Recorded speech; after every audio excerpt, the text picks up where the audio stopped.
Comica recently sent me their wireless microphone, the Comica Vimo Q, and I know what you're thinking, another microphone, but for the most part, most wireless microphones these days have incredible sound quality. But I generally only tend to check out products that I'm genuinely excited about, or the product has a feature that I'm very curious about. And in the past, I reviewed Comica's wireless shotgun microphone, the VM30, which has great sound quality. And at the time, I don't think there was another shotgun mic that was wireless, that had that wireless capability. So that's why I was quite interested in trying out that microphone. But with the Vimo Q, the one thing that I was interested in sharing was that for its price, the main feature is one that specific people might consider to be the ultimate feature. There are a couple of scenarios why I think this, and so maybe you want to interview multiple people at the same time. You want to make sure that you're getting clear audio from every single person. The fact that this mic is a 4-channel wireless mic makes that possible.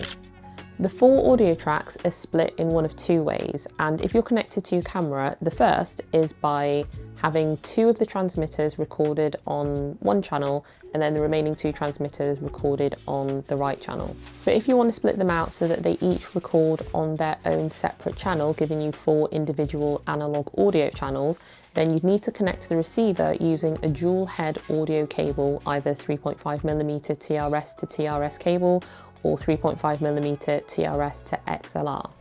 I've just switched mics for a minute because I was just testing the mics out with the Zoom F6. So basically, you're going to need 2 of these cables. So whether it's the TRS to dual XLR or the TRS to dual TRS cable, and because each of these dual bits are going to be a channel for each of the mics. So if you have something like I was going to use the Rodecaster Duo, but it's only got 2 XLR ports and I need 4. So I was testing it out with the Zoom F6 because there are 6 on here. And yeah, so you just plug in each of the XLR heads to the audio interface,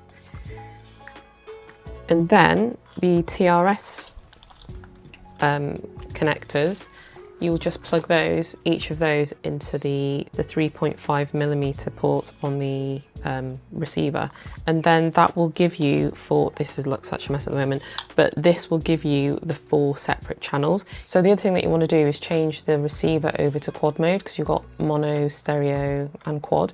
And so if you've got it on mono, then it's just going to record every single track on one mono track, and then, sorry, every transmitter on one mono track. If you've got it on stereo, then it'll do the whole split with the 2 transmitters on one channel and then 2 transmitters on the other channel. So if you want it to be split out across 4 channels, then you have to make sure it's on that quad mode, so it has each individual transmitter on its own separate track. Okay, so these are the different channels, 1 through 6, that the microphones are split out on. So at the moment I've got them connected into 2, 3, 5 and 6. And then here on the receiver, the Comica receiver, you can see you've got A, B, C, D. So this mic at the moment is mic A, and that's on channel 6 on the Zoom F6, as you can see here, the spike. You can see also there which mic it is, so 6 and A. And then this is mic B, which is on 5, so it's on channel 5 on the Zoom F5. And then this is mic C, yeah, mic C, and this is on track 3 on the Zoom F6. And then this one is mic D, and this is on track 2 on the Zoom F6. But it is worth noting that you can't do this if you're recording via USB, so you wouldn't actually be able to do this if you were using your phone, for example. Now, throughout this whole video, I have and will continue to use the microphone so that you can hear for yourself just how good the audio quality is. And that's whether you're shooting indoors or outdoors. And if you do shoot outdoors and it's a slightly windy day, then you can just use one of the furry windshields and it will help to just cut out that wind noise and just make the audio sound a lot clearer. And if you record in an environment which is quite loud and there's a lot of background noise going on, then you can enable the noise cancellation on the mic itself. So if you want more control over the audio volume of the recording, then you can actually change the volume on each individual microphone. So if you want to make it louder or you want to make it lower, then you can do that with the buttons on the side of the transmitters. And what I will say is, what I tend to do is set the volume of my camera to be quite low, and then I raise the volume on the microphone, because that's going to give the best quality audio. So that's just something to remember. You can also use this other button on the microphone to actually mute the mic. So if you had several people using these microphones and they were having a private conversation and they don't want you to hear, then they can press mute on the microphone and it will just mute that microphone. And if you want to have something that looks a little bit more discreet, because these are quite big, then you can attach a lav mic to the transmitters, and then you can have something that just looks a little bit more discreet for you. The Vimo Q also supports the ability to monitor your audio in real time. So you can plug in your headphones to the receiver and then you can listen to the audio, make sure that it sounds okay. Another feature, which is just a small one, and it's just little touches like this, but the receiver has a button on it so that you can actually flip the display. So if you're filming yourself and you want to quickly look at the display and just make sure that everything looks okay, you don't have to then turn the camera around or walk behind the camera to see the display in the correct orientation.